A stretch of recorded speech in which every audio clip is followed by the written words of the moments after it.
ఎటువంటి ఇది అవినీతి లేకుండా అంత గొప్ప నాయకత్వం అతను సచ్చేలతకి ఒక తార్కాణమే.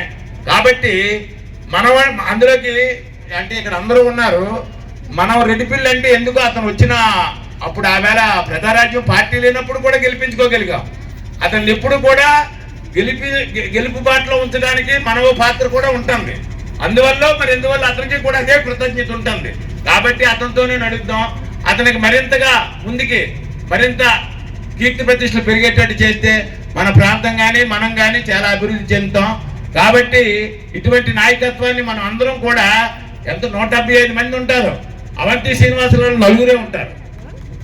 ఎందువల్లంటే అటువంటి యోగ్యత, అన్ని రకాల యోగ్యత మనకి విద్య.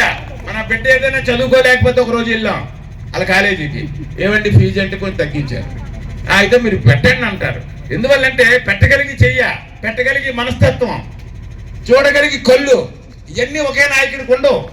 ఈ 3 లక్షణాలు ఉన్నాయి అవంతి శ్రీనివాసరావు గారికి.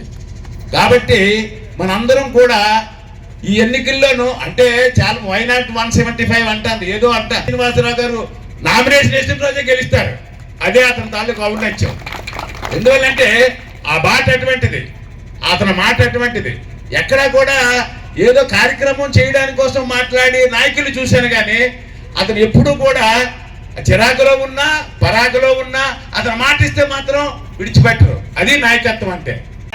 10 మందికి మనసు పుడతాం చచ్చిపోతాం జగన్మోహన్ రెడ్డి అన్నట్టు.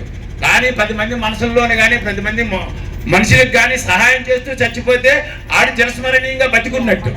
కాబట్టి అటువంటి వ్యక్తిత్వం ఉన్నటువంటి అవంతి శ్రీనివాసరావు గారిని మరింత మెజార్టీ కాదు, ఫుల్ 100కి 100 ఓట్లు మన రెడ్డిపిల్లి నుంచి ఇవ్వాలని మనందరం ఆశీర్వదించాలని, అతను మరింత ఉన్నత శిఖరాలకి ఎదగాలని, ఆ భగవంతుడు ఆ శక్తి ప్రసాదించాలని మరీ కోరుకుంటూ